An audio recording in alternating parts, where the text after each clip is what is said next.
चांदवड बस स्थानकातील बाथरूममध्ये महिलेचा मृत्यू, पोलिसात अकस्मात मृत्यूची नोंद। चांदवड बस स्थानकातील बाथरूममध्ये बेशुद्ध पडलेल्या महिलेला उपचारासाठी दाखल केले असता डॉक्टरांनी तिला मृत घोषित केले।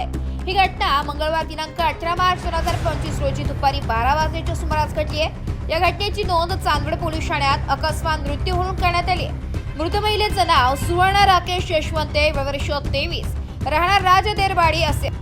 मिळालेल्या माहितीनुसार सुवर्णा यांची प्रकृती ठीक नसल्याने त्यांना पती राकेश आणि सासू सरूबाई यांनी चांदवड येथे उपचारासाठी आणले होते।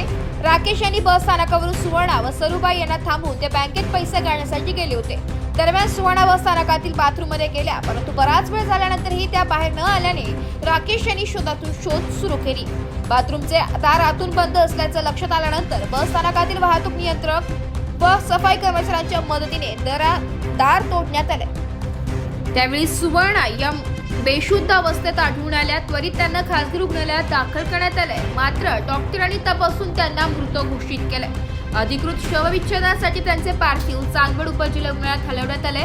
उत्तर तपासणीत विलंब झाल्याने नातेवाईकांनी तणावपूर्ण वातावरण निर्माण केले होते, मात्र पोलीस निरीक्षक कैलास वाघ, API आखेगावकर व त्यांच्या सहकार्यांनी परिस्थिती नियंत्रणात आणली आहे।